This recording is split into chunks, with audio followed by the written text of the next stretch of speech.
Skull Rock Podcast is brought to you by the generosity of the following companies. The Old Mill Press, publishing beautifully crafted books that illuminate our world. To learn more, visit theoldmillpress.com. And by listeners like you. Hello, this is Uncle Pigors, and you're listening to Skull Rock Podcast.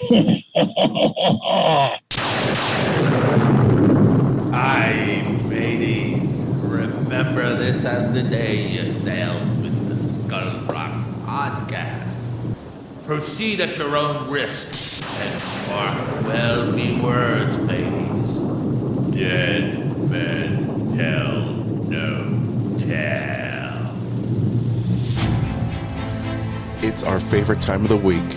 The Skull Rock Podcast is back with a new show about all things Disney and pop culture, where every week we take you behind the scenes of some of your favorite Disney films, theme park attractions, books, performances, music, as well as what's streaming and what's playing in theaters and so much more. I'm Aljon Go, musician and longtime Disney, Marvel, Star Wars, and pop culturist. And you can email me, Aljon, A-L-J-O-N, at skullrockpodcast.com. And I'm Dave Bossert, artist, filmmaker, author, and frequent flyer. Welcome to the Skull Rock Podcast. If you love Disney and pop culture, please subscribe to the show wherever you get your podcasts. You can also like and follow us on Facebook, X, Blue Sky, Instagram, LinkedIn, and on the Skull Rock YouTube channel. You can also email me at dave@skullrockpodcast.com. Aljon, holy moly, what a week. I bounced out to Los Angeles and back between last week's show and this week's show. Yeah. Wow. Something else. Well, so do you miss the traffic? No, that is the one thing I do not miss. The traffic was miserable, and being away from it just for a few months and then going back, it was very noticeable. Yeah. I mean, the 405 was a parking lot when we got in a week ago Saturday. Anyway, it was great being out there, though, seeing a lot of friends, catching up with folks, and doing a lot of business that I needed to take care of. That's great. We're back here on the East Coast. Awesome. Well, hey, let me mention something really quick for housekeeping's sake. I want everybody to not only subscribe to the show, but leave a review. We really appreciate the reviews, the 5-star reviews if you think we deserve it. Any comments you have for us. We want to read comments in upcoming shows, just like we would emails. So please do so. And another shout out for leaving voicemails. We have a link in our show notes where you just press the link and your smartphone just pops up and you can leave us a voicemail. And we'll play them in upcoming episodes. We really want to get more engagement on there. And I know I got to do better on social media, but for heaven's sake, we'd love to hear from you and we'd love to hear your reviews. So please leave them for us. And when you do that, please tell us where you're from. You don't have to give us your street address. Just tell us the city, state, or country you're from. Yes. Okay? We'd love to hear that. Well, speaking of great things, we have Tad Stones. I tell you, Tad is such a great personality. I'm so happy to have him on the show. He really is, and just a wealth of information. This was a terrific interview. I mean, all 6 parts. Tad really has some great behind-the-scenes stories, and we're dropping part 3 today, so I can't wait to get to that. You know what I love about this is that I'm getting the kids into the whole Disney Afternoons lineup, you know, that he was involved doing for Disney Channel. And I just love it. You know, the kids are like loving Quack Pack. So I'm so excited because I get to see them for the first time in a long time, Dave. I haven't seen these episodes in forever. And they're loving it. So I'm so excited to kind of relive my childhood through them. So it's pretty neat. Awesome. Well, speaking of which, it is now time for us to delve into Skull Rock Podcast answers your email. Well, Dave, we've got some stuff in the mailbag. What do we have this week? We do. You know, we got a lovely email. It says, Dave, I have been listening to the podcast for about 2 years. Ooh. The interviews are always so fun and informative, and I have enjoyed what we have watched this week. I have enjoyed many shows I would have never tried because of yours and Aljon's suggestions. I just came up on an old Rankin and Bass production, Mad Monster Party. Perfect for this time of year. Thank you for the podcast, Suzanne. And Suzanne didn't tell us where she was from. Oh, I just really want to know where people are from. So anyway, Suzanne, the Rankin and Bass production, Mad Monster Party, was done in 1967. That was really the heyday of Rankin and Bass, was Yes. the 60s. yes. Just an absolutely wonderful suggestion. I had not seen Mad Monster Party in quite a long time, and I was curious where I could see it. It's available on Apple Plus, Amazon Prime, YouTube, Google Play, and I think a couple of lesser known streaming Yeah, it's on channels, Plex. but it's all for Yeah. rental. Yeah. You can rent it for $3.99, and I got to tell you, folks, I would absolutely recommend this. It's one of those old stop motions. It's Rankin and Bass did Rudolph the Red-Nosed Reindeer. They did Frosty the Snowman. Just some wonderful stop motion television shorts that were out in the 60s and still are perennials. Mad Monster Party was one of those, and it's a wonderful short. I would highly recommend that you spend the $3.99, okay, and rent it and watch this coming week. All right, Or buy it. I think so I'm just gonna buy it, Dave. I'm gonna buy it because You can the buy kids. it? I don't know, but Okay. I'm gonna try to buy it because the kids Okay. love the Rankin and Bass stuff, and so do I. As you said, they're perennial, Yeah. and not to mention the fact that Boris Karloff is in it. Alan Swift right. is playing Dracula in it. Phyllis Diller plays the monster's mate. So how can you not love that? That's awesome. What great cast. So Yeah, and the interesting thing is, I have to say this because I sit here and every week when we do our reviews, and we're going to get to it, what we're watching, there's we try to give you a heads up as to what the ratings are on various sites. So with this, it's on IMDb, it's a 6.6 out of 10, and Rotten Tomatoes, it's 67%. But then 85% of the people who watched it liked this show. mm-hmm. So there you go, 85%. What do the critics know? They don't know anything. I know. By the way, this is feature length. It's an hour and 35 minutes. Okay, then it's not a short. I was like, oh my gosh, it's a short. Yeah, this is a 90-minute feature. That's amazing. That's All awesome. right. I love it. We'll definitely check it out. I love it, Suzanne. Thank you so much. And hopefully this won't be the last time you write the show, because we'd love to hear from you on other things. So yeah, absolutely. Well, if you have something for us to review, please let us know. Hit us up. Send us those emails, Dave or Aljon at skullrockpodcast.com. And now it's time for our picks of the week. Dave, what have you been watching? Well, Aljon, because I was traveling all week, there wasn't a lot that I saw, but I did see in the movie theater, by the way, a film called Good Fortune. Have you heard about this film? No, I don't think so. A well-meaning but inept angel named Gabriel meddles in the lives of a struggling gig worker and a wealthy venture capitalist. Huh. It's sort of it's billed as a comedy action film, and I gotta tell you, Aljon, I enjoyed this film. It has some good laughs in it. It has a great cast. It stars Keanu Reeves, who plays Gabriel, this angel, Aziz Ansari as Arj, who is the struggling gig worker, and Seth Rogen, who plays Jeff, the venture capitalist. And Gabriel switches the lives of Seth Rogen and Aziz Ansari. So Jeff Seth Rogen becomes the gig worker who's trying to make ends meet, and Aziz Ansari becomes the venture capitalist. Interesting. Sandra Oh plays Martha, who's like the angel boss of Keanu Reeves.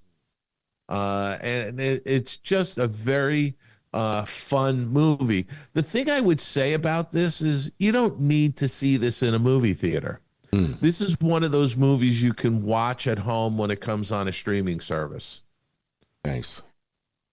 So, but what I liked about this film, it has a heart. Oh, I like that. It really has a heart to it. You really care for the characters. And, Keanu Reeves, Aziz Ansari, and Seth Rogen are terrific. There's great chemistry between all of them. Nice. So I really enjoyed that. Looks great, and Keke Palmer's in it too. So it's nice to see Keke in something. Yeah, and also Stephen McKinley, who's a great character actor. He's been around for years. He's in it as well. It's really a fun movie. But like I said, you can actually see this. I think on a good streaming service if you have a decent setup at home. Nice. 78% on Rotten Tomatoes and 6.9 out of 10 on IMDb. 57% of the people who saw this movie liked it. I have to tell you, I give it 2 thumbs up. I thought it was really well done. It was funny. It was good casting, and it is definitely a movie that has a heart to it. So Nice. Check that out. On the small screen, I continue to watch episodes of High Potential, which stars Caitlin Olsen, Steve Howie joins this. You may remember Steve Howie. It just slipped my mind in the show he was in. He was in Shameless. Oh. If you watch Shameless, he's terrific. So he just joined the cast in season 2. So he's in this. And Daniel Sanjata plays Detective Karadek. So it's a great show. It's on Hulu, which if you have the Disney Plus subscription, you bundle, you've got Hulu, which I think they're just going to make Hulu a tile on Disney Plus. So yes. If you've got it, check it out. 98% on Rotten Tomatoes, 7.6 out of 10 on IMDb, and 86% of people who watch this like the show. So I continue to watch it because it's a fun show.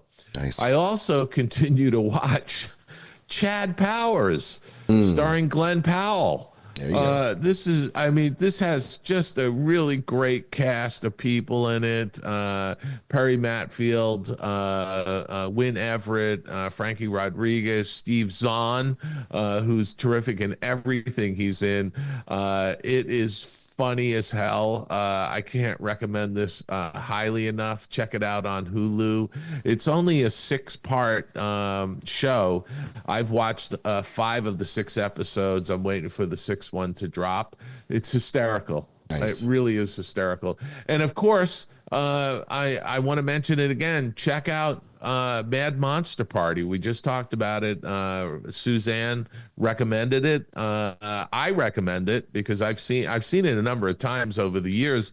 I just haven't watched it in probably 20 years, so I'm going to go watch it this week. I really am. I'm going to watch it again. It's fantastic. So that's what I've been watching. Aljon, what have you been watching? All right. That sounds great, Dave. I will start with the book. This week was the 40th anniversary of Back to the Future, Dave. Yeah, and, wow. Not only did my company celebrate with the release of 2 sold-out guitars, and and I saw you post that on social media. Yeah, we did a replica of the Back to the Future guitar, which is the Gibson Cherry ES345, the guitar that he played with the Starlighters in the Enchantment Under the Sea dance at the high school. And of course, if you look at Gibson.com, you'll see a myriad of video that we had with the cast of Back to the Future, including Michael J. Fox, which was amazing. It's one of my favorite movies of all time. It's in my Mount Rushmore of favorite movies, Dave. I can never get tired of watching it. And the more I watch it, the more happy and depressed I get at the same time, because Marty goes back to the future that he had inadvertently changed ever so slightly, and goes back to parents and siblings that he did not have the same shared experience. It's a tragedy, actually, when you think about it. It's he goes back and things are good, but he doesn't know these people. He didn't have the same experiences. And even though he has everything that he seemingly wants, I think there's part of it that butterfly effect that happens. If you could go back in time, could you change it? And I think when I grow up, when I was a kid, I would go, yeah, this is great. This is great. But when you're older and you look back on it and he goes, those experiences made me who I am. And it's kind of sad, but its 40th anniversary is really great. And I read the new book from Michael J. Fox called Future Boy. And I say read, I meant I actually downloaded it on Audible because he actually narrates the entire book. It is amazing. It talks about his struggles making the film as well as making the second or third season of Family Ties concurrently. So he would work on Family Ties and then during the day and then work on Back to the Future at night. And so he only got 4 hours of sleep maybe every day. And it continued for a good, 6 weeks of principal photography seemingly. So maybe 2 months actually. So it's a great book, a lot of great insights, a lot of insights into his growing up. And it's more a journal of exactly the time period of making the original film, not the sequels and not a lot of his growing up, although there's insight into that. Growing up in Canada and then moving to Los Angeles at an early age. I didn't think he even finished high school. I think he had the opportunity and his parents supported him and he got roles. And he talks about how just, Teen Wolf was a great movie to work on, but it wasn't really the vehicle to make him successful. It was really the breakout of Back to the Future as Marty McFly. That kind of led the way. Propelled him to the top. Propelled him to the top, and it propelled him to the top for many decades because he was a star of screen and silver screen, and of course the small screen as well. Sure. So it's just great, and what a wonderful human being Michael is. And so I can't go on enough about this book. Check it out, Future Boy. It's available now on Audible, just like the Skull Rock podcast, also on Audible. I just wanted to say that. I got one question for you. Yes, sir. Has the original guitar been found? It hasn't been found yet. So no, it has not surfaced. Nope. That is the crux of our entire documentary that Gibson Films is doing. Is that the documentary is all set, and we were going to have it all set to be, I think, released soon, but no one has come forward, and I think someone has it. And they maybe got it. This is my thought. Okay. This is not found truth, but I believe that they might be afraid of coming out because of the way they procured the instrument. The thing I'll say about that is that 40 years on, Aljon, who's going to argue it? You think somebody's going to come out and say, no, that was stolen, that was taken? No, props disappear from movie sets all the time. Exactly. Right? The statute of limitations. And as far as I'm concerned, 40 years later, I think it's just a great piece of memorabilia that somebody should come forward with. And if they're willing to, put it in an auction, put it up for sale, especially during an anniversary. Yeah, I think, much like Eddie Van Halen's guitar that went up for auction, one of his guitars, it's going to go for several $1 million at Christie's. And this one is one of those guitars that is so well known and has distinguishing marks. You can tell in the film that there are distinguishing marks of this guitar, but it's super cool. Anyway, we'll keep everybody posted on that. So now that it is the Halloween season, and I will say that Black Phone 2 is a very interesting film. It is a sequel, of course, to the original Black Phone. As Finn, now 17, struggles with his life after his captivity, his sister begins receiving calls in her dreams from the Black Phone and seeing disturbing visions of 3 boys being stalked at a winter camp known as Alpine Lake. So... Of course, Alpine Lake. So, it sounds so pleasant. It does, doesn't it?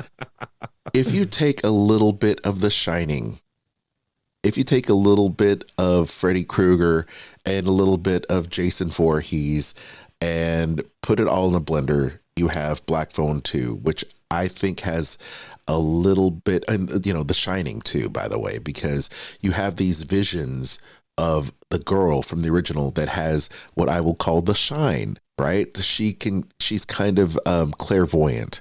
She's able to see things in the future. She's seeing these boys that are being stalked by this serial killer. And then all of a sudden, they go out to try to, these kids, and I say kids, they're teenagers now, or late teens, 17-year-old, 18-year-olds, trying to find these kids before it's too late. And I love the cast. Ethan Hawke comes back as the grabber, just a very riveting bad guy. You have Madeline McCraw as Gwen, the clairvoyant. You have Mason Thames as Finn, the victim from the first one, the boy that was kidnapped by Ethan Hawke's grabber. Jeremy Davis as Terrence. There's a really great cast. And although this film is not as good as the original, it's still good. And when I mean good, it's 6 out of 10 good in my eyes, right? So it's not a wasteful watch, but it does bring in the supernatural element into what was more of a grounded type of story. So there you go for Black Phone 2. All right. Let me put this into the list of films you need to avoid. This next one is called Matriarch.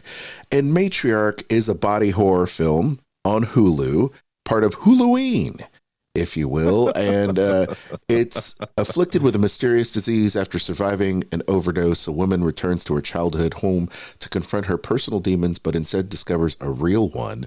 It's about demons. It's body horror, I can tell you that. A daughter who's certainly struggling with her own personal demons comes back to confront her mother with a lot of mommy issues, and then craziness ensues in this small town. Please avoid the mom at all costs, because she is totally possessed by some supernatural evil forest demon. And while this has a lot of, tropes that you could find in other films, about like small villages, Village of the Damned kind of situation, this film just comes up super short. It's very plotting, very slow. It doesn't ratchet up until the third act. And then you're like, I could have seen that coming. Like you literally filled this with like an hour worth of slop. I gave it a 4. Please avoid at all costs. I don't care. If you watch it, you're just wasting your time, in my opinion. It's not very good. But I tell you what is decent is VHS Halloween. So if you're a fan of the found footage films and the kind of sneaky camcorder stuff, a lot of running around, no stabilization, you're in the dark a lot, you're going to like this. This is very much on the same basis as the rest of the VHS films. It's basically a compilation, kind of like Creep Show, if you will, of segmented stories that people find. Like this guy finds this crazy place with these VHS films, like what's going on here? But they're all, very, very graphic, and it's very scary. And so if you love slasher, if you like gore, if you like splat horror, this is for you. And I will say it just follows in that tradition. So it's like, you know what? If it ain't broke, don't fix it. VHS Halloween is available on AMC Plus. The collection of Halloween-themed videotapes unleashes a series of twisted, blood-soaked tales, turning trick-or-treat into a real struggle for survival. It's a little bit camp, really serious, and a lot of bloody. I give it a 6 out of 10. So you had me at blood-soaked. Blood-soaked. You're welcome. It is Halloween after all, and you can expect no less from me. So that's what we've been watching this week. I hope you've enjoyed it. Now let us know if there's anything you want us to watch, and we'll review it in a future episode. Skull Rock Podcast. This week in Disney and pop culture. All right, Dave, box office is here. The returns are back, and I'll be daggum. So we have Black Phone 2 is number 1 at the box office. No surprise to me. It is Halloween season. People want to get scared out of their pants. Tron Ares at number 2, weekend gross at 11 million, grossing 54. It's still deemed a a flop, if you will, because of how much the studio spent. But you said you still love it, so. Listen, I think this is a good movie, especially on a big screen. It has an incredible soundtrack and the visuals are stunning. I liked it. I'm not going to tell you I didn't. Yeah. I don't care what, the box office numbers are. I for whatever reason, it's not resonating with the public. Part of this, and I thought about it this week, Aljon, was that I didn't think the marketing was that great on this movie. It's not. I don't think they really got it out there in front of people, and I think folks are discovering it. That's why it's staying up where it is. Yeah, that's not bad. Yeah. Well, Good Fortune rounds out the top 3 with $6 million in its debut. One Battle After Another coming in at $3 million for an overall of 61. Roofman is in there. Truth and Treason, Gabby's Dollhouse, another vehicle for the kids for $30 million with another 1.7 coming into this week.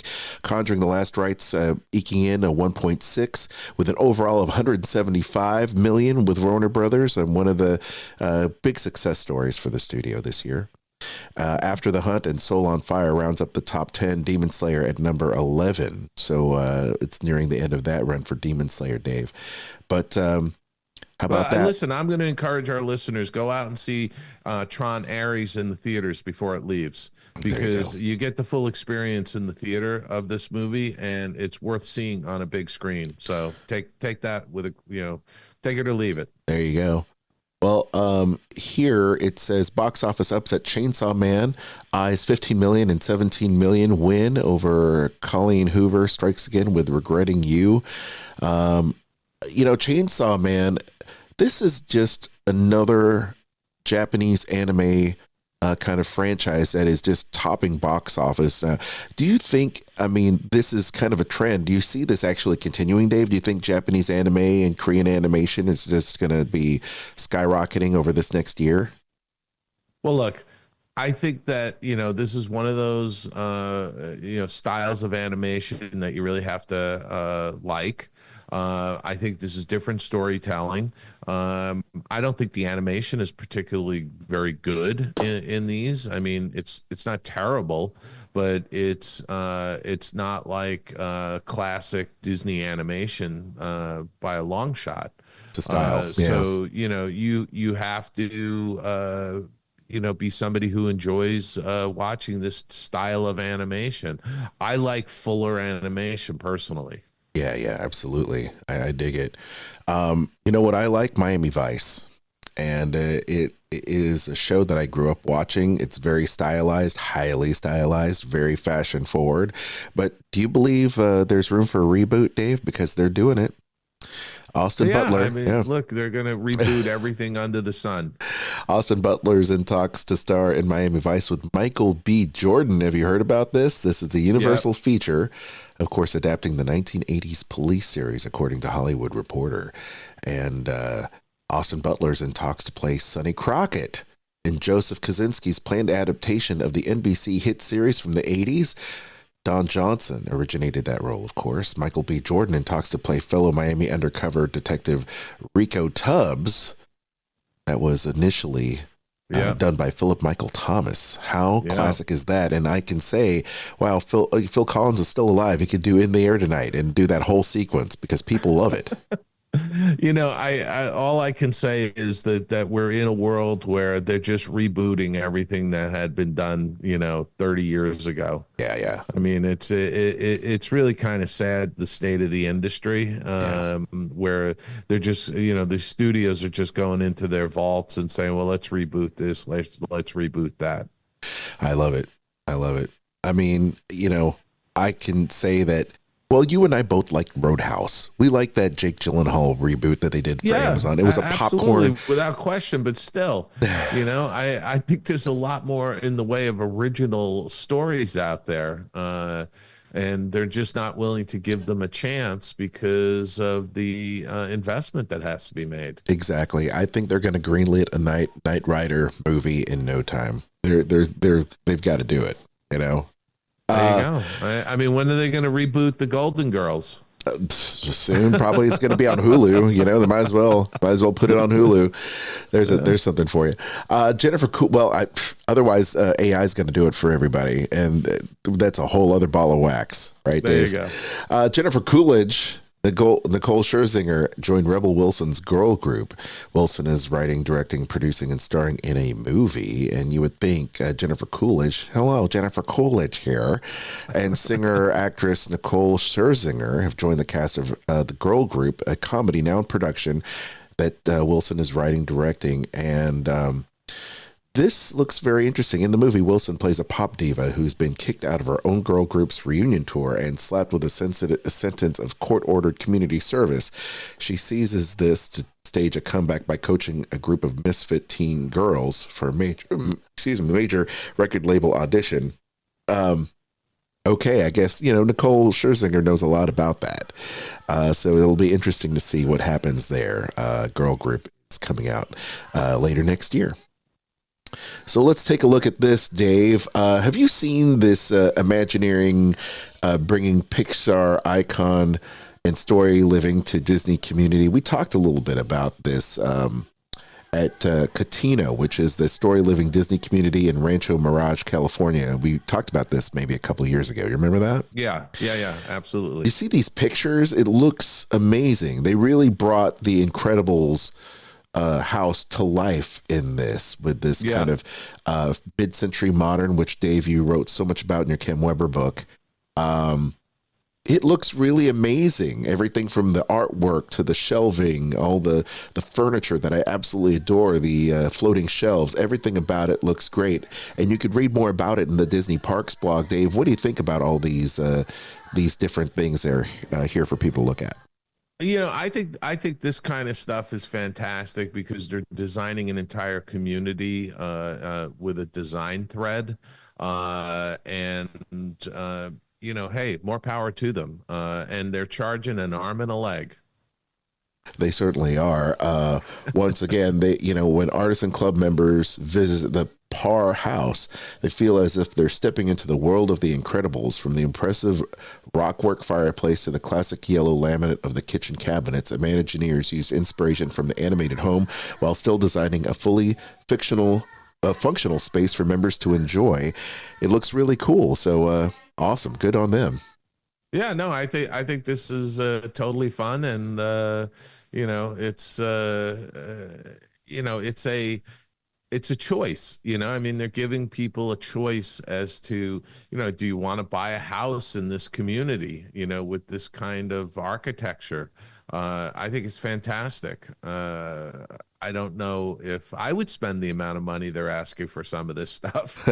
It does look impressive, though, I will say. It really does. Well, I'll tell you what, new Lego Disney Frozen special on Disney Plus to celebrate Frozen Fan Fest that's happening. Get ready to return to the enchanting world of Disney's Frozen as we continue the celebration of Frozen Fan Fest with even more new snow-stopping news. Check out Lego Disney Frozen Operation Puffins, available to stream now on Disney Plus. Check it out. The kids will absolutely love it. And now, Aljon, what do you think of this Lego Disney Frozen movie? It's fun for the kids. It's really fun for the kids. I mean, the Lego films are fun to watch, and I've seen them all. I've seen all the Star Wars, I've seen all the Marvel, I've seen all the Disney princesses shows, I've seen the movies, the Frozen specials, and they are just fun. And it's cute. I mean, it's really surface level for the kids, but they throw in a lot of little Easter eggs and stuff. If you're an adult watching, they know who their audience is. It's certainly children, but they know the parents might be watching. And if you're able to catch some of the zingers that they throw out there, you'll chuckle a little bit. And that's what I love about it, Yeah. And that's it, So yeah, Disney. I have to say, when I first saw it come across, I winced a little bit. Yeah, I really did. I said, I thought to myself, is this really good for the franchise? Yeah. I don't know. It sells toys, Dave. It sells toys. I guess that's what it all boils down to. Look, money. It's in its own little universe. It's the Lego stuff. This is the Lego stuff. Gotcha. And I think I think it furthers the affinity for the brand for a lot of kids. And they're fun. It's not like a canon event. When I look at the Star Wars or Marvel stuff, I think it's just super fun. And they basically take all of the characters, just like a toy box, and just mix them all up. And it's all about fun. And I think it drives affinity for the brand. I think the kids will ultimately look at the big films when they come out and go, oh, this is great. So, I have a big film, but this is just a filler until the meantime, but at least it's decent filler. It's not totally wasted. I don't think it's totally wasted. Okay. All right. Sorry, Dave, but that's just, yeah, but you know something, again, it may not be my, thing. It doesn't excite me. It makes me question, why they're doing certain things, but at the end of the day, what they're doing is they're giving the audience a choice to experience these characters and stories in different ways. Exactly. And, if you want to watch it, go watch it. Yeah. I think that's fair. I got a lot of other stuff ahead of it in line for you to watch. You'll be watching BritBox, Dave. That's where you're going to be watching BritBox. Obituary roll call. All right. Now, it seems to me that we're not out of this range of celebrity passings. I mean, there's a lot going on. Soft Cell, Tainted Love, Dave. You remember that song, Tainted Love? Yeah. Soft Cell. Dave Ball dead at the age of 66, Dave. One half of the 1980s new wave pop group Soft Cell has died at the age of 66, very young. Ball was the synthesizer keyboardist, and Mark Arman was a singer of the group that helmed the iconic Tainted Love from 1981. Man, they must have been super young when that happened. Massive hit, which actually was a cover. Ball died in his sleep at his home in London Wednesday. He recently played a show with Soft Cell just weeks earlier. He was in a wheelchair at the time. The group's website posted a statement saying Ball had been recovering from a fractured vertebrae and broken ribs from about 3 years ago when he caught pneumonia and sepsis followed. He was put in an induced coma for 7 months. He was in good spirits recently and was hard at work on a new album with Almond before he died. Oh my gosh, Dave. Good God. He was Sad. 66. Oh man, what a bummer. So sad. So sad. And other sad news, and this is really hitting home, Nashville 911 star Isabella Tate dead at the age of 23. She just made her debut, Dave, in that TV show I was talking about last week. Shocking. Absolutely shocking. What happened to her? So she passed away peacefully in her sleep. We're told that this is from TMZ. She suffered from Charcot-Marie Tooth, a rare progressive neuromuscular disease, which was confined her to a wheelchair. And her agent says the disease affects her legs, but she can also affect internal organs such as lungs and heart. Because of the disease, Tate had basically given up on her dream of acting until she got the 911 role, her first big booking, which was perfect for her. She was one of the show's young actresses. She died shortly after filming an episode. It's so sad. It is really sad because I know her dad, and it's extremely tragic at the age of 23. Rest in peace. My goodness. Well, someone that lived the opposite, a long life. June Lockhart, beloved mom on Lassie and Lost in Space, dies at the age of 100. She hit now the we're magic talking. one. Yep. Tony Award winner and daughter of actor Gene Lockhart. She also starred in Meet Me in St. Louis and Petticoat Junction. Classic movies, and a part of, I would say, dare I say, all of our childhood, because I remember absolutely. watching it. I remember watching June in Lassie because I loved Lassie. Lassie, come here, Lassie. And Lassie, Timmy fell down the well. What? woof, woof. And then there goes Lassie running across the field, showing everybody where the body is. And then, and of course, Lost in Space as well. Two shows that I hold dear to my heart. At the age of 100, Dave, and you mentioned this, she died at her own home. Yeah, she died at her. She died of natural causes at her home in Santa Monica. Unbelievable. I have to tell you, Aljon, this is a celebratory story. She had an incredible life. She lived 100 years, an entire century. She lived, and has just an amazing body of work. She really is one of those actresses that kind of embodied the every mom, if you will. She was the every mom on television and in the films. And what a body of work she leaves behind. There's so much, especially the Lost in Space series. That was fantastic. I remember watching that in reruns. Same with Lassie. Yep.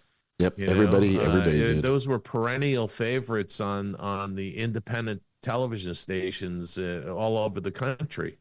Absolutely. I mean, I'm looking at these pictures now. John Lockhart, and John Provost in the promotional stills for Lassie in 1963. Those images are burned into my mind. I have fond memories of watching that in Lost in Space. You can see the picture of her and Bob May as the robot. Danger. I mean, danger, Will Robinson, danger. I love it. I absolutely love it. Well, rest in peace. What a storied life, 100 years old. And you will forever be in our hearts as the TV mom of everybody. Just awesome That's stuff. it. I love it. Really fantastic. Well, let's sit now and relax. It is time for our main event. Sit back and enjoy another discussion with Tad Stones talking about Disney TV, animation, and so much more in part 3 this week here on Skull Rock Podcast. Let's do it. Hey, let's chat. Let's chat. So let's chat now. Let's chat. Aljon, we are back for week Skull Rock 3 with Podcast. Producer, Interview director, time. story artist, Tad Stones. Tad, welcome back to the Skull Rock Podcast. Hey, good to be back. Since I last talked to you, I actually did my a comic convention, the only one I'm doing this year, and it was great. Face to face with fans again. It's been a long time, and what was really cool is parents were coming up with, more so than in the past, coming up with little kids that the parents were trying to get the kids into the characters and all that. And some were more enthusiastic than others. And one of the things I had was a big vinyl Uncle Scrooge from the original DuckTales money bag. And I filled it with, little PVC figures and some collectibles, actually, that I'd gotten years ago. And anybody who made a purchase got to reach in, but any kid came up and was able to do it. And there was one kid, his father was obviously a huge Darkwing Duck fan. And the little kid pulled out a Darkwing and he knew how much his dad liked it. I said, hey, Father's Day is coming up, That's awesome. Well, last week we sort of left off with you having a meeting at Michael Eisner's house. And Michael essentially ordered the Gummi Bears series, and that's kind of the beginnings of Walt Disney television animation. And so I thought, why don't we pick up there and see where it leads, because that really was the first series. And by the way, I remember when they announced that they were doing a Gummi Bears series, and I practically fell off my chair. I thought, oh my, what are they doing? They have all of this IP at the company, and why are they going after Gummi Bears? Well, here's the thing, and actually it was probably a good thing in retrospect. Actually, many of the same thoughts were going through our heads. I think I mentioned last time that Michael, when we brought up Mickey, and I had all this Mickey and the Space Pirates artwork that he got very excited about, but he said, no, Mickey is too precious. We can't do anything with him until we know we can do it right. So, that was one thing. And really, after that meeting, and he said, anything with the name Gummi Bears is sure to be a hit. Well, I went back to whatever I was doing. I was kind of floating at the time, but I didn't immediately go to TV animation, which hadn't formed yet, was just in the process of forming from the people in that room. They had to sell, basically they did their own development and came up with a show called Jumble Isle. And it was the idea that this island is where the trade winds cross, and so winds from all around the world. And that was the loose idea of cross-pollination, which led to this island of animals that were half one thing and half the other. So they started pitching, I guess they must have shown it to Michael and Jeffrey, and it got positive enough reviews that they went out and started showing it to toy companies. Hasbro came in and they started pitching to Hasbro, and the guy evidently turned white as a sheet and said, "I can't look at this," and left. And the thing was, Hasbro were already producing, I guess, a plush toy line called the Wuzzles, which were half animals. So there was, different things. And Disney basically, instead of saying, we've got to compete with these guys, said, they're already ahead of time. Why don't we make a deal? So that was the show, the Wuzzles. So they redeveloped it. And obviously it was easy to combine the two ideas. But they had to sell that show.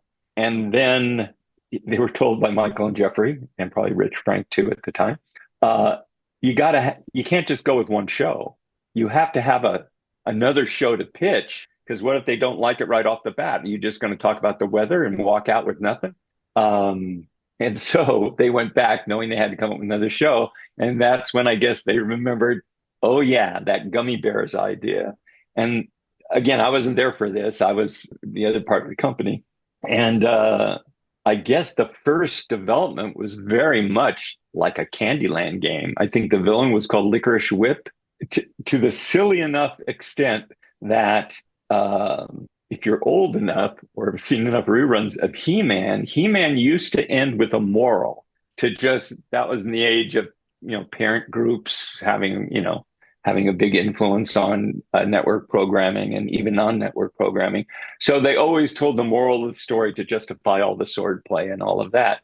So I guess for a while they considered that every Gummi Bear episode would end with something about dental hygiene, which you think of, it's like, well, that would have been fun to animate. And how many things can you say about dental hygiene? There's brushing, there's flossing.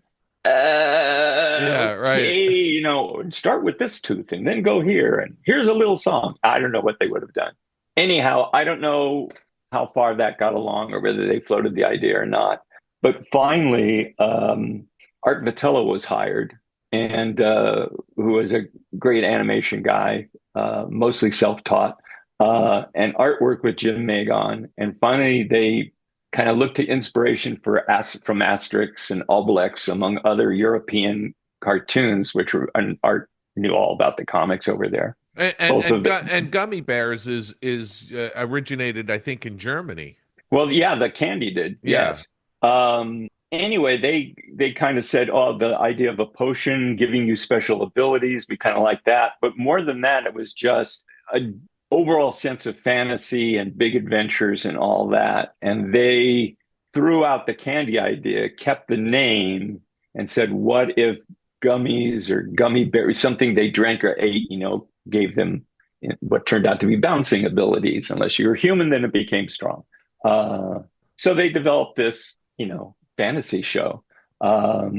They called up, again, this is before I was there, they called up all the networks. There was only 3 networks back then. It's weird to think about that in these days of hundreds of channels. Yeah, all these streaming channels, but it was just CBS, NBC, and ABC. It was before Disney owned ABC. Yes. Yeah. And I didn't learn until I was working TV animation that, I grew up in LA. So I had those channels. And then we had at least 4, I think, independent channels that were local and all that, in addition to UHF, which was, public television that your antenna had to be just right to get. Yeah. And most cities across the nation didn't necessarily have all 3 networks, but they didn't have that choice of extra channels, some of which in LA would be showing cartoons. Anyway, they called all the networks, basically one after another, and I guess they must have left messages or something, because they said, we're going to go to them in the order they get back to us. And I guess NBC was the first one to get back to them. And they went and pitched. and NBC. Remember, Wuzzles is the show they had to sell because that had to be the deal they had. NBC loved the Gummi Bears, loved the fantasy aspect and all of that, and they liked the storytelling. It felt very Disney to them. Yeah. It's like, yes, that fits the Disney tradition of princes and princesses and adventure and all of that. Okay, then they had to take the meeting at CBS, and it was one show to pitch, the Wuzzles, and it was like everybody was so excited. This is Disney's first foray into Saturday morning, and it's like, well, I guess we'll take that one. And then they took the meeting with ABC, which basically they talked about the weather or whatever. They just explained what they were doing and they apologized or whatever. So they got under work. Ken Kuntz, David Weimers, I think, were the story editors on Wuzzles, working under Fred Wolf from Murakami Wolf Productions. Fred famously did The Point with Harry Nielsen. Anyway, so they were working, and then Art and Jim had developed the Gummi Bears and were, developing that. Disney Animation started coming together. They had, at the beginning, Ed Wexler is the layout guy on the Gummi Bears, who's now produced many shows at Disney. It was so early on, he used to have to tape his artwork up on the glass windows of the office building they were at across the street from the studio. Because he didn't have a light board. He had to tape them up on the windows, put his paper over that to do. Ed is responsible for hiding 1 billion bear faces in every piece of Gummi architecture. So I came over basically at the time I was considering leaving Disney. I was, like I said, I was just kind of floating. Didn't really have a place. I had been priced out of going back to features. Yeah. And I had done special projects, and one of the special projects I think I mentioned last time was Sport Goofy and pitching that. Well, those were the guys in licensing, some of which were the people who were at the Michael Eisner meeting, and they're the ones who invited me to be part of that. Anyway, I was thinking, I wonder if I could equal my salary by freelancing storyboarding. Thank God it didn't come to that, because storyboarding for television is so different from storyboarding features back then. Anyway, I happened to see Michael Webster visiting the lot. I say, hey, Michael, do you guys do freelance? I mean, I was totally ignorant. Do you have freelance storyboard guys? He goes, yeah, but you don't want to do that. I said, well, yeah, I'm thinking. It was more like, you're thinking of moving out of the studio? Because I thought that if I could equal my salary for creativity, I could write science fiction short stories or something, because I had been going to the world science fiction conventions ever since my work at Epcot. Anyway, he has me come over to their now finally an office over on Riverside Drive near Universal. And it was just one wing of a building that both shows were working in. And he went in and kind of introduced me around. I mean, Jim Magon knew me, and because we had been in meetings together and stuff. And he kind of said, like, yeah, Ted's maybe coming over here. And it was like, I didn't say that, but, sure, I wasn't, we'll see what happens. Anyway, I met with everybody and all that, and they made me an offer. I went to, the offer actually kind of threw me, because they talked one thing, they wanted me to come over as, my title ended up being creative manager, which would be like head of development, I guess. And he said, people in this position make whatever amount per year. And it's like, wow, that's a huge leap over what I'm making now. So anyway, and then they came back and made the actual offer to me, which was way lower. Now, it was way above what I was making, but it was like, wait, did you just bait and switch me? It was like, it kind of, what's going on here? Now, two things. One, I didn't realize that I could counter offer. It didn't even occur to me. It was just like, that's what they're offering me. Well, and the other was, who are these guys that I'm dealing with here that they're going to do stuff? So I had a meeting with Jeffrey Katzenberg, and it was one of, I had met with Jeffrey before, but this is the first time I believe I had a meeting one-on-one in his office, and I could, while in that meeting, which was, maybe 5 minutes long, Jeffrey took a couple of phone calls and did some major decisions, and then finished talking to me and basically said, "Hey, look, Ted, this doesn't have to be a one-way street." And I didn't bring up the money thing. I just was like, "What's this all about?" Doesn't have to be a one-way street, but right now they feel they could really use you over there. So why don't you, give it a try? It doesn't have to be permanent. Well, ended up being permanent. I don't know that it would not be permanent if I turned it down. But leaving that office, I mentally contrasted it with my meetings with Ron Miller, where we like chat for 15 minutes on random things, no matter what I went up to visit with. It was like, oh yeah, this is actually what the head of a studio should be like. He's got stuff to do. Anyway, I kind of started, even with it went away because ultimately I got to be very creative and come up with things and kind of feeling the ropes. Michael Webster said to me, he said, television animation is way different from feature animation, and it's going to take you a long time. Months are going to go by, and then you're going to think you know the difference, and you still won't. It's still going to be different. And I understood that as I went along, which basically it's about production. It's about hitting the ground running. Right. It's not about developing the next generation of animators and storyboard people and all that and getting hands-on with that sort of thing. Anyway, I was there, pitching the weak thing. Again, my ignorance helped me in that we had a gong show coming up. I think we talked about gong shows more, which is just pitch a bunch of short ideas. You get a yes or a no. You get you literally, they would say gong, and then you go on to the next idea, because it was definitely a high concept situation, or at least something with high potential, meaning, I can see where you're going to get stories out of that. And then, that would go into development. Anyway, I remember there was a gong show coming up, and I was furiously coming up with ideas. And I know, I think we pitched 22 shows, and I think something like that. I think Jim Magon came up with 4 or 5 ideas, and all the rest were mine. And they were silly things off the top of my head. The one I remember is Trojan birds and legionnaire cats.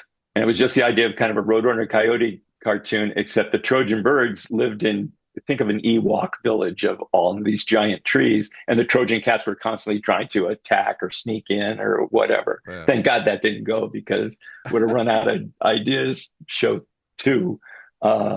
Anyway, just before that meeting, Michael Webster and I think Tom Rosica, his assistant, is the production manager of the whole studio, came in and kind of said, "Tad, we expect you to not do it all yourself, to bring in other people and all of that." And again, my ignorance was, I don't know other people outside. Yeah. Nobody told me to say, here's a list of agents that you should call to find out, tell them what you're looking for, and have people pitch to you. Yeah. Even pitching, I had people come in and pitch, and it seemed wrong for me. It's like, wait, I'm going to tell them this entire pitch, and you're not getting paid for that, which is very naive on my part. But yeah, that's how Hollywood works. Anyway, I didn't have that Rolodex. All I knew is that the meeting is coming up in like 4 days, if that.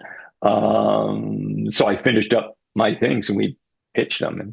And ultimately, out of one of those early gong shows, again, King Kunski, David Weimer's pitched a show called Miami Mice, which they loved the idea of the title. And that became, again, they loved the title. I remember Rich Frank saying, "What are they going to go after? They can't do drugs." And somebody said, "Cheese," But it was kind of like we developed it. I developed it with Jim Magan and Carl Gears. Carl Gears went on to, write and produce the Winnie the Pooh show. But it was early on, we just pitched The Rescuers as an idea, because Rescuers is a book series. And Jeffrey said, "No, we're doing a sequel. So you can't do that." Right. And then Miami Mice became Metro Mice, and Jeffrey said, "Make this your Rescuers." We did a script. The character Fat Cat was created, very much as he ended up. But really, we tried to do NYPD Blue, but with mice, and we ran out of. It was just felt wrong and limiting, So ultimately, that turned into, how do we make them a worldwide adventure? and came up with the name Rescue Rangers and a variety of characters. But before that, jumped ahead. Third season of Gummi Bears. Well, again, Disney, not known for being shy.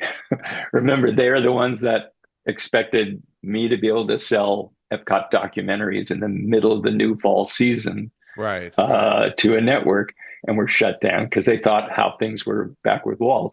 I guess, again, I wasn't there. NBC said, well, who's going to be the story editor on your, Gummi Bear show? And they said, Jim Magon. And he said, well, what shows has he done? Well, none. And they're saying, well, we have a list of we have people that we can suggest to you and all that. And they said, no, he's doing it. So Jim was kind of shoved down their throats. And they, basically battled for 2 seasons, created a great show, especially the second season. Art got to subtly redesign all the characters and make them more appealing, all the stuff that had been rushed through in the first season. But in the third season, they say, we'll renew it, but we need a new story editor. And they pitched me. And it's like, I haven't edited anything either. I mean, I had written, but usually not in script form. It was, storyboard form. Anyway, they said, Phyllis Tucker Vincent we want you to meet with her at lunch, and we're going to have you be story editor for this amount of money. Now, mentally, I'm thinking, and they said, that's it, that's the offer. Now, mentally, I'm thinking, and I never had the guts to follow through on things like this, is like, yeah, you're telling me I have no leverage when the head of children's television at NBC is literally on the way to a restaurant to meet with me. It's kind of like, maybe I have a little bit of leverage, but again, that was not me. I think I said in one of our previous weeks, they could have shuffled me all around the company, which they did. And I was just a company guy. I wouldn't have blinked if I hadn't gotten a raise. But as they moved me around, I tended to get a little bump. Right. I mean, not huge things. I mean, TV animation was the biggest bump I ever got. Anyway, so I had the meeting, and go ahead. I just want to interject here. How many people were sort of the nucleus of Disney television animation when you first started? In other words, when I walked in, there was just one hallway, and I'm going to say, I don't know, under 20, certainly. And maybe 8 of those are management and assistants. Right. Maybe even more than that. It was Rob LaDuca and Ed Wexler. Haro Hazumi was our background painter. And then I think by that time, Jim was able to bring on, well, maybe not, whatever. He was working with freelancers, and then some were going to come on staff, but I don't know that they were on staff yet. We quickly started growing. At one point, I had for those who've ever watched WKRP in Cincinnati, I had a Les Nessman office, which was basically in the hallway with a masking tape border of what's officially my office to work. And then at one point, I got a new office, and I'm working away one day, and literally a sledgehammer came through the wall because they were expanding, and my office was going to be a hallway, and nobody had mentioned it to me. So I quickly was moved elsewhere. So it was crazy times, but it was a very tiny place. I mean, everybody just, having fun and knowing each other and looking at each other's work and all that. I was sorry I interrupted you earlier, but I had to ask that question. But getting back to, you're on your way to a restaurant, they said they're making you the story editor, and you're going to meet with the head of children's programming at the network. What happened there? I'm sure I had a nice lunch. I have absolutely zero recall of anything other than there's a thing in writers when you're interviewing for a writer's room, which I never had one, but you're interviewing writers, and you're looking at their work, you like their work, you may have had phone calls with them, and then you always want to have the pants meeting, meaning if they show up wearing no pants, maybe they're not the right one for your show, or maybe they are, depending on your show. So it's just that, what's his attitude and all of that. And remember, they had come out, Jim had created that show, and so he felt the ownership of a creator, like dealing with Al Cap with Little Abner, or Chester Gould with Dick Tracy, or in these classic comic strip guys, they made these creations, and that's how Jim was possessive of the idea. But, the reality, I always quote Lily Tomlin, as one of her characters who was a Hollywood agent said, nobody calls it show art. Yeah. At the end of the day, it's like, Disney owns these characters, Disney owns everything. And if you're an obstacle in the way of us moving on, and they had plenty of things for Jim to do, little thing called DuckTales he helped out on. How did he take the push out? I don't know. I didn't talk to him. I got really close to Jim, but never had a heart to heart. I know he was a little bit irritated that a lot of my first premises went through pretty easy. And in retrospect, not in large, just like later that season, I realized no, they were trying to make it easy. They were kind of stretching to get things moving and all of that. Yeah. Because what they were looking for as a premise, it's a real tricky thing of they want, if not a He-Man moral to it, they do want a story arc that has some sort of emotional core to it. But one of my easiest pitches turned out to be a terribly hard script to do. And it was about a little imp that did practical jokes. And there was a story arc with Cubby Gummy. And it was one of those things that pitches really easy. And then you have to come up with all those little jokes and things like that. Yeah. It's like there used to be the old G.I. Joe show. There was an episode where they form a band and they sing at the end, and it's everybody's reacting like it's the best song in the world, and it's not. It's not like you hired, I don't know, the Beatles or the Rolling Stones to do it. So anyway, I was most comfortable with Gummi Bears. Excuse me, Gummi Bears was made up of 10-minute episodes and 22-minute episodes, right? Or 11s and 22s technically. And the network always likes the 11s because in their mind, they're going to mix them up and somehow fool the kids, keeping the show fresh. Yeah. But I was always more comfortable with the 22s because that was just more my story sense. So the episodes I tended to pitch or write myself were more lore based, or, again, it was like I hadn't read The Hobbit or Lord of the Rings recently, but I'd certainly read it in college. And it's like, oh, yeah. And Wizard of Oz had talking trees. I'll do an episode with, basically these ancient trees, and the Gummi Bears save them because they're, lack of water or something like that. Let me ask you this question, just for our listeners' sake. With Saturday morning television during that time period, a 22-minute episode was really a half hour because they allowed for 8 minutes of commercials during that 22-minute show, right? So you had commercials up front, commercials at the end, and then there was a commercial break in the middle somewhere, or at the end of a 11-minute segment. And I know with the syndicated series, where the commercials went, one of the early things I did, where's the format? I expected to say, oh, this is this long.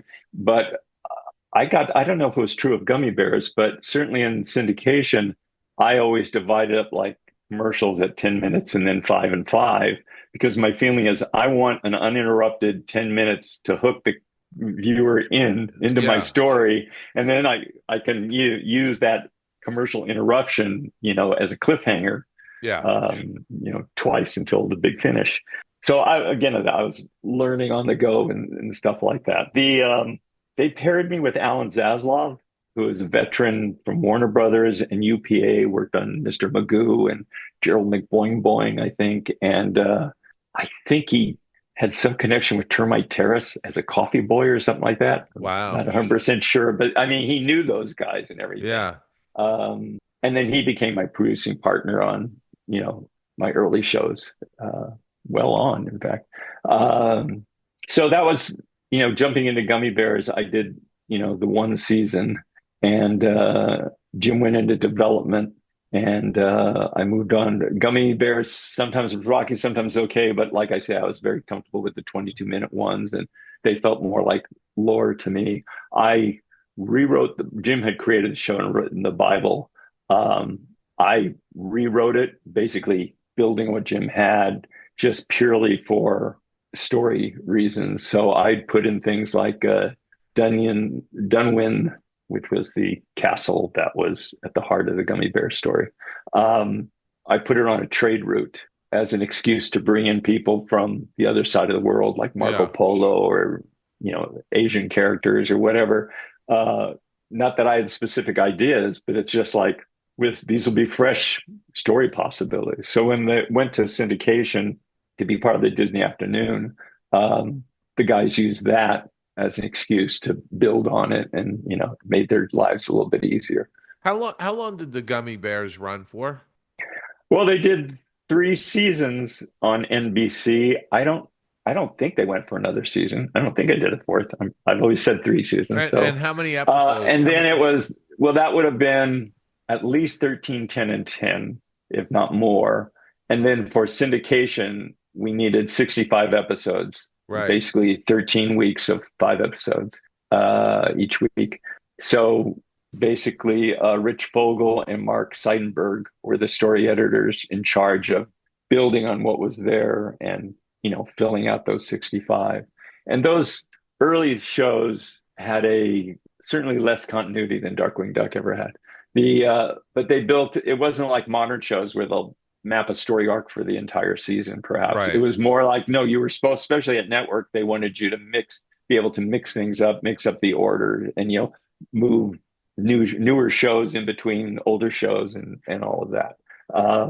But I think they just did 65. Darkwing ended up, Rescue Rangers was 65. DuckTales was more, I believe, because I know I pitched a bunch of characters for season 2. And then Darkwing had 91 because we had extra episodes made for ABC.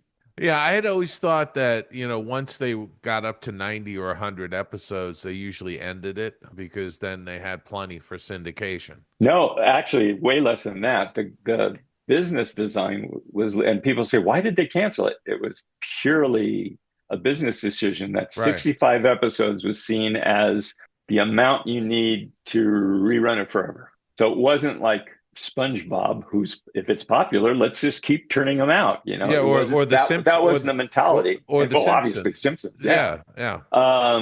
So it was, so that was the minimum. It was, DuckTales. Again, it was a new business to everybody. Yeah, including Michael Eisner, who had started in Saturday morning TV. They felt like introducing a new season of DuckTales, because this is the kind of what they would do in live action. It's like, how do you promote a second season of DuckTales? Are you just going to say, we're doing more episodes? And left to our own devices, it would be, yeah, that's what we're doing. But they said, we need some new characters, something new to hype. By that time, I'd been off Gummi Bears, had been doing development work and some story editing on some DuckTales specials. And there were things in between, like Fluffy Dogs and strange other shows. I pitched, so they wanted new characters, and I basically pitched sort of cliches. You kind of half remembering, didn't Flintstones have a space guy? So I pitched Space Duck or Alien Duck, Bubba Duck, and which was just a caveman kid, and I didn't explain how he got there, I don't think. But anyway, it was just between the name and the drawing I did. They loved him, got him. And then I said the previous summer, there had been a big hit of a mechanical half robot cyborg cop. And so I just pitched like, and of course, we know the big hit from last summer, Robo Duck. And I had a picture of my version of what became Gizmo Duck, but he was Robo Duck for that pitch.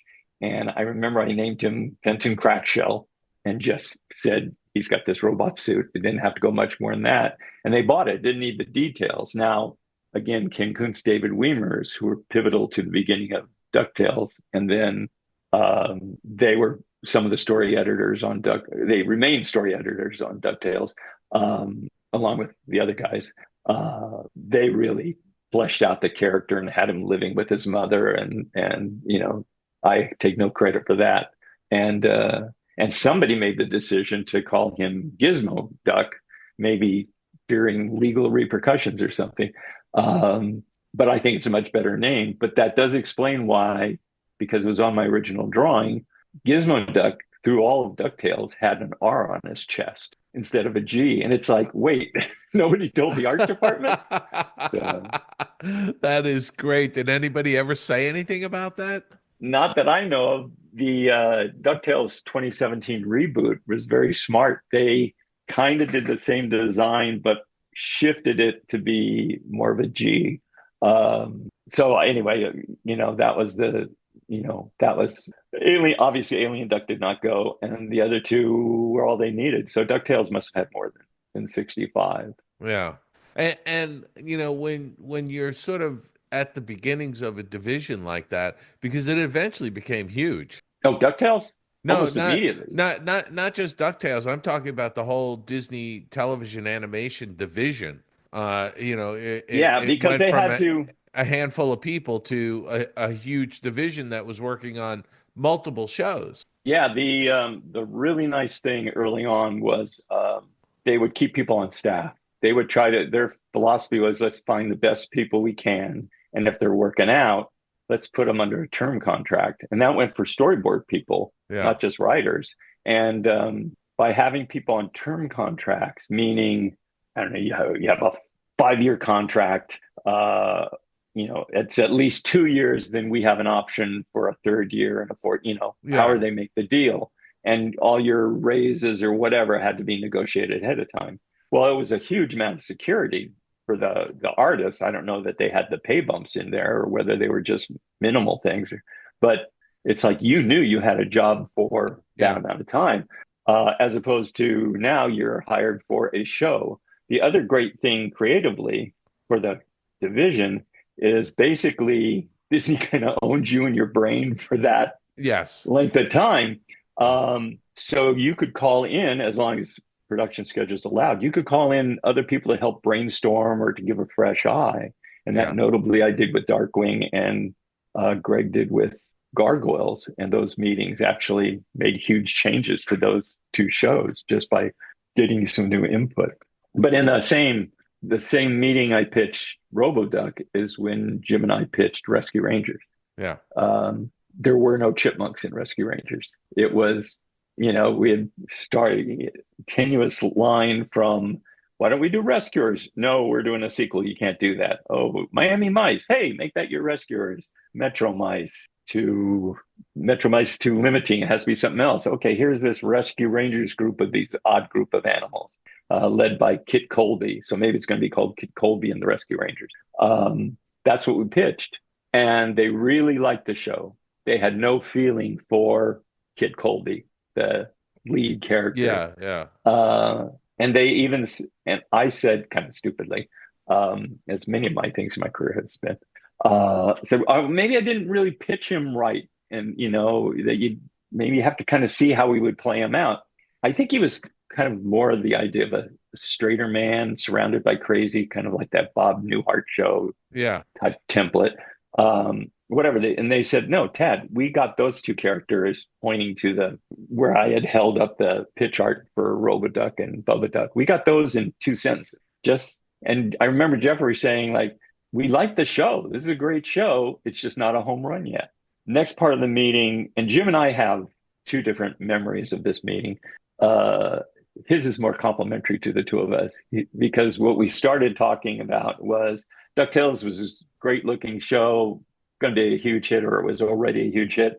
And what other Disney IP can we use to flesh out and create shows with? And he went down the list and he said, okay, Donald.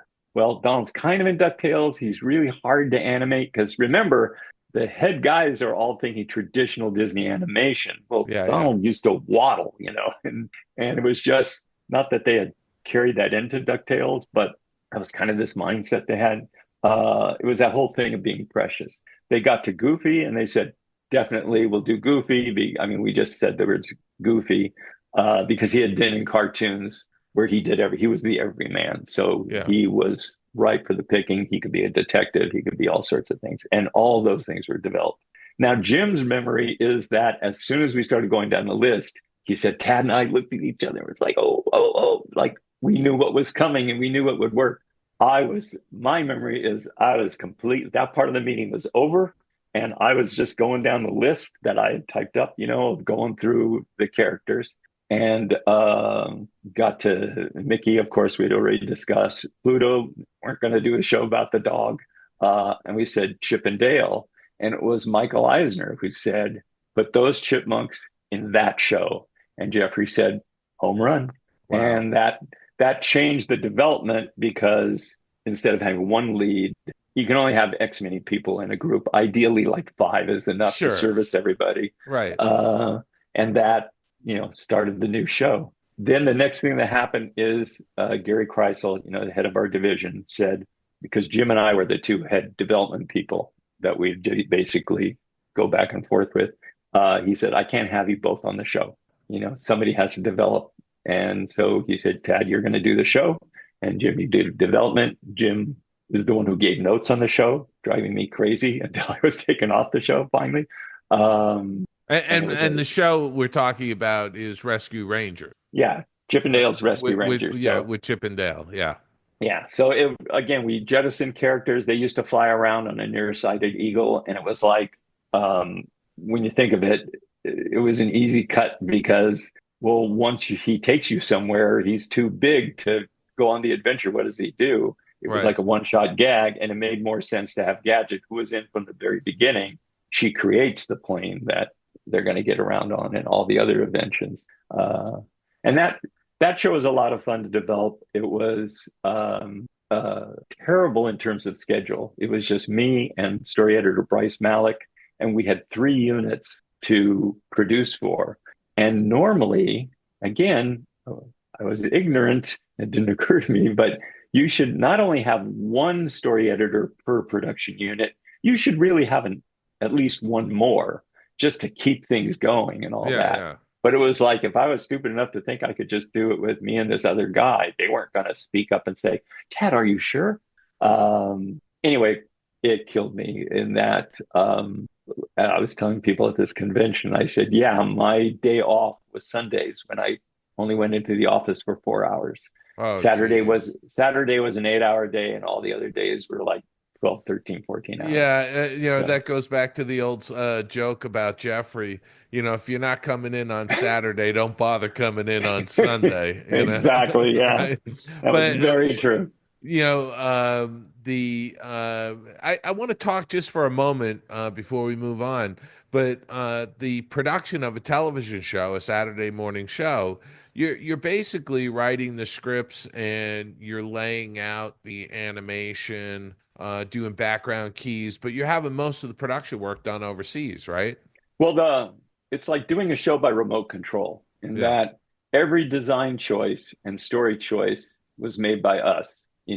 And then the actual and the timing, which to me is there's some confusion was then, and there still is, because you see it on the net where you'll look up a Wikipedia entry about the shows and episodes, and they'll list 2 people as directors of an episode. Well, those, because they were timing directors. Right. And this is a thing that I loved animation and learning animation and doing it for the short time I did. But it's like animating without drawings. Sometimes they do little tiny drawings on the exposure sheet, but generally it was just numbers of hold this for this many frames and this for this, working off the storyboard. So in anticipation to a jump, they might do a little stick figure to say, here's the start pose and all that. Yeah. And it was weird to me because if you have a guy jumping and he's going to squat down and then leap out, well, how you draw that squat and how fast he gets up determines, if he doesn't squat a lot, it's going to be a kind of a lazy leap. If he gets way down and then leaps up, it's like, oh, that's got more snap to it. Well, that was their genius that they could do that. And dialogue was just, we'd send over a model sheet with just mouth positions. And they were confusing to me at first because there'd be letters under them. And I'd look at a mouth and I'd say, that doesn't look anything like the F sound. You'd have your upper lip should be, showing, or your lower lip should have the teeth coming over them or something. And then it was just code. It was just like, it was just, these are the positions. And on the exposure sheets, there's just letters to do the dialogue. And it's amazing, a little less so when we were going to the Australian studio because they were great animators and spoke English. But the idea that somebody who doesn't speak English is listening to an English track and just a bunch of code letters, and we got some of the acting that we did in our better episodes is amazing to me. Again, now there was always an overseas supervisor who would be there to answer questions and help out, but a lot of that was herding cats, just keeping production going and trying to do the best you can. We're bumping up against time on this episode, so I think what I'd love to do, if you don't mind, is pick up where we were leaving off here next week. Okay. Sure. And kind of at the start of Rescue Rangers. And we can start talking about that. So with that, I'm going to say, Tad Stones, thank you for being on the Skull Rock podcast. Oh, thank you for having me. We'll see you next week. All right. Skull Rock Podcast is now on Patreon. Dive deeper into the world of animation, films, and behind-the-scenes stories with your hosts, Aljon Go and Dave Bossert. Not only will you be helping to keep the magic alive, but you will be part of our special community with ad-free episodes. We want to thank friend of the show, Joshua Volkert, as well as Skull Rock crew members, Steve Minch and Chris Banis, for their support. If you would like to join our Skull Rock crew, please visit our Patreon link in our show notes or visit patreon.com/Skull Rock Podcast. Thank you for listening and for your continued support of everything we do. This is producer, director, animator Bert Klein, and you're listening to the Skull Rock Podcast. Skull Rock Podcast, where you hear the stories behind the adventures. Let's get out of here! Come on, Scotty, let's get out of here. Let's get out of here. Let's get out of here. Let's get out of here, Lieutenant. All right, Dave, another one in the can, and Tad Stones once again, just being so insightful in the Disney TV, Disney animation. I love it, absolutely love it. I'm looking forward to the next installment. So same here. I mean, again, it was just a wonderful conversation with Tad, and very insightful. There was a lot of stories behind the scenes that I wasn't aware of, and I hope our listeners really enjoyed hearing. Super exciting, man. So I'm looking forward to, once again, bringing Tad back for the next segment, part 4, if you will. And can you believe we're rounding out the October? We're moving into November. Where are we, Dave? We're in some kind of time loop. Something's crazy going on. I can't believe it's almost the end of the year. It's unbelievable because, with all the chaos of this year, our 5-year anniversary slipped by at the beginning of this month. And the end of this week is Halloween. I know. I can't believe it. Do you have plans for Halloween? We do. The kids are actually off that day, and I have Halloween. I have a Halloween contest at my office. So guess what? Aljon's coming in dressed in his Jedi regalia. I was able to. I'd expect nothing less. Right. By the way. So I actually got a great deal. They were blowing out costumes on the Disney store for Galaxy Star Cruiser because that Galaxy Star Cruiser closed down a couple years ago. And I got the Galactic Star Cruiser formal outfit. So I got it at a great deal. And Kristen also got kind of like a Padme Amidala kind of cloak. So we're dressing up in Star Wars, and the kids are dressing up in Toy Story and Frozen. Wow. So our son has got, now they've got Jedi outfits too, but I'm going to go in the office and I'm going to hopefully, win some prizes in the office. But my daughter is going to dress up as actually Encanto. She's going to dress up as one of the characters from Encanto, and my son is going to dress up as Woody because he loves Toy Story. So nice. We've got a Disney house for sure. It's going to be great. How about for you guys? You guys have any plans? We're new to the community over here, and we got invited to sort of this group it's like a get together of folks to hand out candy. Right. So we're all going to sit together in a central location to take care of the trick-or-treaters. Oh, that's perfect. I have no idea how many trick-or-treaters. I know there's kids in the area, but I have no idea how many trick-or-treaters that we're going to get. But I am going to be Nancy and I are going to be the cool people on the street because we're going to give away the full-size candy bars. Yeah, you see, I love that. It's like, oh my gosh, look at the Bosserts. They've got the full candy bar. I can't believe it. It's not just fun size. Well, something, it's a memory from my childhood. Yeah. Right? When I was out trick-or-treating as a kid, there was that one house in the community, and they gave out not just the full-size candy bars, Aljon. These were the big ones. Oh, nice. The giant oversized size. Giant candy bars. Oh my goodness. That is just seared into my brain. Like that's the house. I just was like, that was the greatest treat you could get when you were out trick-or-treating was that giant candy bar. You know? See, but that's the key, right? The key is you have to personally hand the goodies out one by one to the children. My neighborhood, there are like 100 kids in this neighborhood. It's insane how many new children are there. Yeah, and if you get those giant oversized candy bars with that many kids in your neighborhood, it's gonna break you financially. It's gonna break me, yeah, absolutely. So I'm just like, hey, fun size it is, gang. Fun size it is. Fun size it up and down this street. All right. So that's what we're gonna do. But I wish you all the best, Dave, and hopefully your neighborhood doesn't go by the way of the toilet paper and the trees and all that business, because as our kids grow up, I'm sure that's going to happen, because all of them are going to turn teenagers. It's a rite of passage, Aljon. It's a rite of passage. Oh, I know it is. I know it is. I did not egg anybody Scout's honor, I promise. But I can't say the same. I was keeping my fingers folded in the back. They were crossed. So anyway, gang, we're not going to talk about juvenile delinquency here on this show, but we will say, please leave a like and subscribe if you like this show. As I mentioned at the top, every bit helps the algorithm. Leave us those 5-star reviews if you think we've deserved it. We certainly enjoy being with you every single week. Follow us on all the social medias. Of course, you know where to find us. We're everywhere you find podcasts, including Audible and YouTube. Please subscribe to our YouTube page. As I said, every little bit helps. Every bit counts. We certainly want you to share this show with all of your Disney friends or pop culture friends and start this discussion.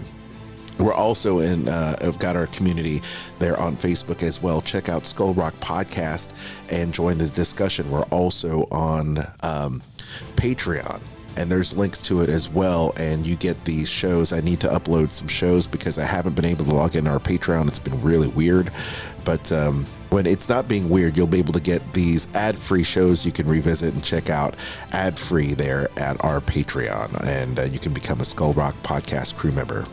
Follow me, Aljon Go, on Instagram. That's the best way you can follow me personally, and you can check out also Sorcerer Radio at srsounds.com, where we have promoted our shows, our podcasts like this one, Skull Rock, as well as the other podcasts that I host every single week, talking about Disney parks and food. It's called Dining at Disney, that I host with my wife Kristen and Kat R. Corey, where we talk about Disney and the parks. Check out Dining at Disney every single week, everywhere you find podcasts. Dave? Well, as always, Aljon, my Tunes Behind the Tunes show is on SiriusXM Disney Hits Channel 133. All during the month of October, we are featuring the song Someone Is Waiting for You, sung by Shelby Flint from Disney's 1977 animated classic, The Rescuers. And I talk a little bit about The Rescuers and The Rescuers Down Under during this month's episode. And by the way, in a couple weeks, I'm going to be back in the SiriusXM studios in Hollywood recording new shows. There you go. So apparently it's resonating and people like it. Perfect. And I've been getting emails from people who are hearing it on SiriusXM Disney Hits Channel 133. I love it.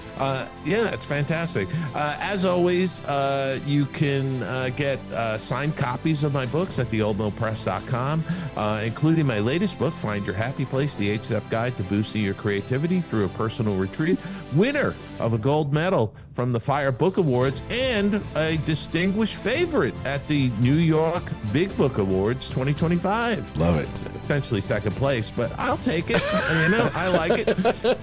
And then, as always, I've got tons of content on my personal website, davidbossert.com. You can access that. There's a free stuff tab. Click on that tab. You can see the various things that you can get for free: signed book plates, bookmarks, coasters. And by the way, because I've been traveling, I did finally get to some mail, and there's several people who sent me requests, and I would just say to you, if you sent me a request, it's going out this week. I'm catching up. Go. Okay. So, nicely done. Now, with that, Aljon, I'm going to say go out and have a fantastic Halloween this coming Friday. And because it's a Friday, people are going to be out there and about. Please be careful. Look for the children. Don't speed through neighborhoods. Be kind to one another. Give out the full-size candy bars. And we will see you back here next Monday, right here on the Skull Rock Podcast. Hey gang, it's time once again for yet another Disney travel deal, and this for Disney Visa card members, where you can save up to 30% on select days of 5 or more nights. This winter, you can escape to a tropical oasis with this offer at Aulani. You can stay in an ocean or partial ocean view room or villa, saving 30% on stays of 5 or more consecutive nights. You can save 25% on stays of 4 consecutive nights, or 20 to 25% on 4 or 5 consecutive night stays on all other view types. It's for most nights January 4th of 2026 to April 9th of 2026 as well. And so this is an awesome deal. And once again, want to go ahead and take advantage of this by contacting my wife, Kristen. She will hook you up. She's got years and years of experience booking Disney trips. And not only that, but also cruise line, any cruise line, Adventures by Disney, Universal Resort. She can do that for you. Save you time and money. Email her for your free quote today. That's Kristen, Kristen, @magicaljourneysvacations.com.